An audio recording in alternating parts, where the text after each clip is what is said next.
caros alunos e demais amigos que sempre nos acompanham. Tudo bem? Eu sou o professor Nilson Luiz e eu trago aqui para vocês mais um vídeo da nossa sequência aí de conteúdo da formação do aeronauta brasileiro focado nos parâmetros da segurança de voo. Tá certo? Qual é o nosso assunto de hoje? O nosso assunto de hoje é materiais que compõem os rebites, né? Isso foi uma pergunta do amigo Carlos Magno, de Goiânia. Goiânia é uma cidade muito simpática. Vira e mexe, eu estou lá. Existem algumas oficinas de manutenção, né? E às vezes eu estou lá fazendo treinamentos, né? Executando alguma tarefa de investigação ou prevenção. Enfim, eu tenho diversos amigos em Goiânia. Abraços a todos vocês de Goiânia. E muito obrigado pela participação do amigo Carlos Magno. Ele nos pergunta sobre os materiais que compõem os rebites que estão presentes na construção do avião. Não é isso? Mas antes de atender aqui a solicitação do amigo Carlos Magno, eu tenho que dizer para você que eu peço que você faça a sua inscrição no canal do professor Nilson Luiz no YouTube, não é isso? Vai lá, dá o seu like, não é isso? Aciona o sininho, não é isso? Aciona o sininho e passe a receber as notificações do conteúdo que a gente coloca lá no canal para vocês. Tá certo? Ajude a compor esse trabalho. Eu preciso saber o que você acha, o que você está achando aqui das nossas conversas. Participe. Correto? Então, os materiais que compõem os rebites, atendendo a solicitação do amigo Carlos Magno, lá de Goiânia, né? Inicialmente, eu gostaria de convidar você a assistir um outro vídeo anterior, chamado Materiais de Aviação. Não sei se você assistiu esse vídeo. Se você não assistiu, seria bom assistir antes desse daqui. Mas a gente vai fazer aqui um replay muito rápido, né, do que são os materiais de aviação, porque os materiais que compõem os rebites, que o Carlos Magno pergunta, são alguns dos materiais de aviação, não é isso? Então, de uma maneira geral, a aeronave é construída por dois grandes grupos de ligas metálicas, não é isso? Primeiro, o que são ligas, né? Muito rapidamente. Ligas são misturas de materiais metálicos diferentes, tá certo? Então, quando eu falo para você liga de alumínio, eu estou tentando dizer para você que não se trata de alumínio puro. Se trata de uma mistura de alumínios diferentes ou até de materiais diferentes do alumínio, onde o alumínio predomina. Quando eu falo para você liga de aço 2033, por exemplo, tem uma característica, tem um grupo de características. Então, liga de aço quer dizer que é uma mistura de materiais onde predomina o aço, tá certo? Beleza? Então, quando eu falar liga, você já entende, né? Então, quais são as ligas mais usadas na construção aeronáutica? São diversas. O nosso vídeo lá, Materiais de Aviação, explica isso.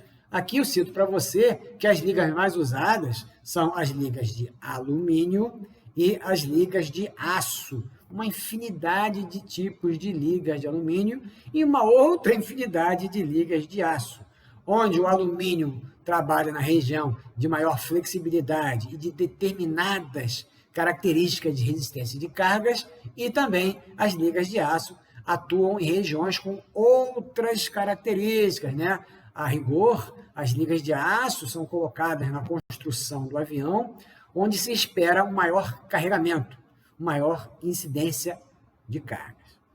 Tá certo? Então vamos lá agora para a pergunta do Carlos Magno, dos materiais que compõem, que são constituídos os rebites presentes na construção do avião. Tá certo? Os meios de ligação estrutural usados na construção aeronáutica, quais são? Não só os rebites, né? Eu preciso citar aqui para vocês que existem os parafusos, que são chamados prendedores rosqueados, os rebites, as soldas e as colas estruturais. Tá certo?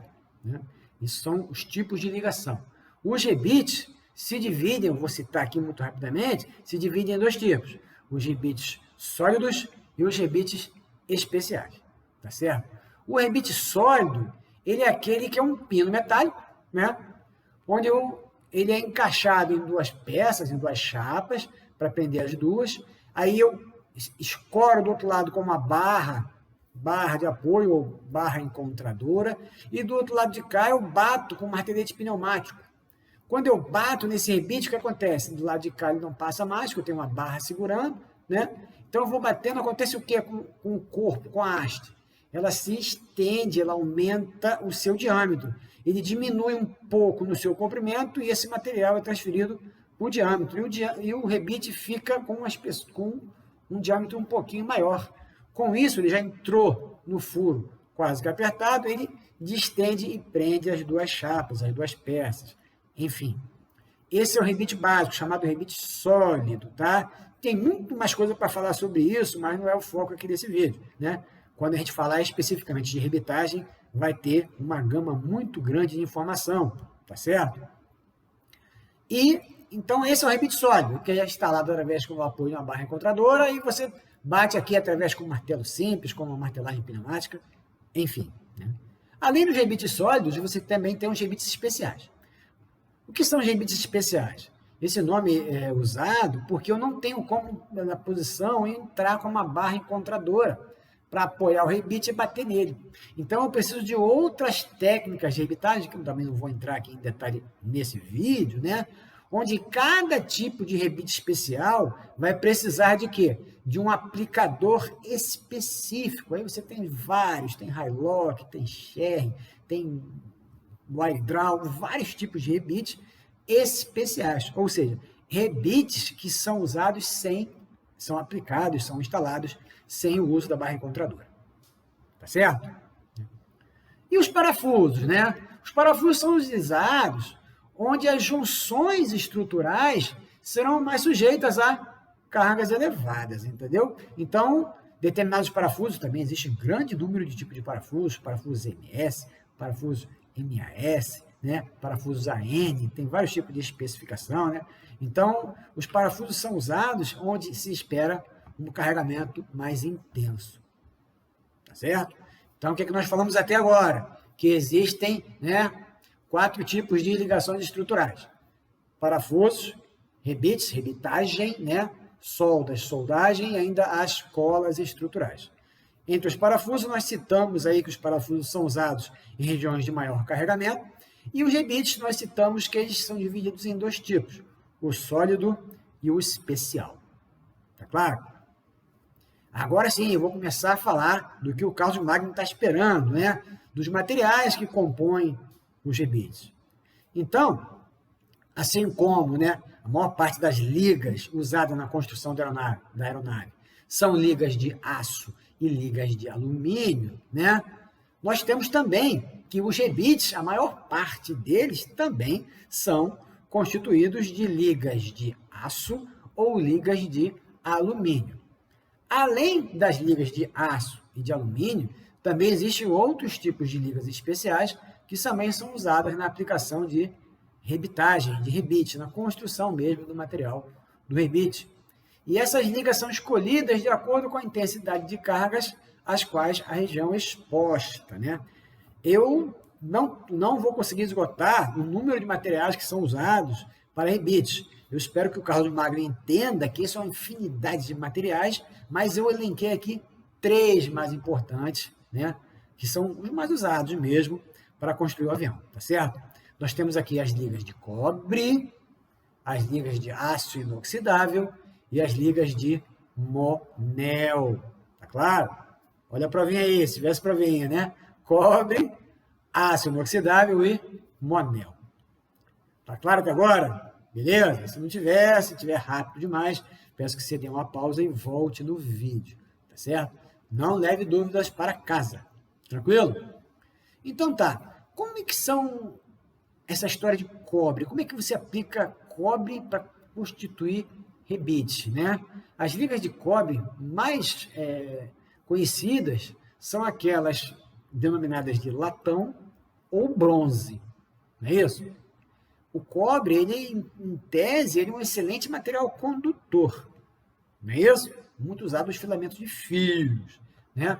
Mas quando eu falo de rebites, eu estou falando de resistência mecânica e de resistência à corrosão sobretudo. E aonde são aplicados os rebites de cobre? Onde são aplicados? Eles são usados na fixação de ligas de cobre, né? E de materiais não metálicos. Poxa, Nilson, também tem material não metálico no avião? Você está precisando assistir o outro vídeo, né? Materiais de aviação. Não deixe de assistir, né? Existem diversos tipos de materiais. Tem madeira, tem fibra de carbono, tem Kevlar, tem material composto, né? Tem um monte de coisas que compõem um avião. E quanto mais moderno o avião, maior o número de materiais que compõem a sua construção. Mas isso aí está lá naquele outro vídeo que eu já convidei você a assistir. Materiais de aviação. Está lá no canal do professor Nilson Luiz no YouTube. Se você ainda não acompanhou, não deixe de assistir o vídeo Materiais de Aviação. Tá certo? Dá seu like lá, ajuda a gente. Beleza? Então, dos 3 materiais que eu citei aqui por causa magno para todos vocês, né? Nós temos aqui o cobre, o aço inoxidável e o monel. Já falamos do cobre, né? E o aço inoxidável? Todo mundo tem ideia do que seja uma liga de aço, né? E o que é aço inoxidável? Você parte lá do aço chamado comum, do aço carbono, né? E na fase de siderurgia ainda, você adiciona o quê? Você adiciona cromo.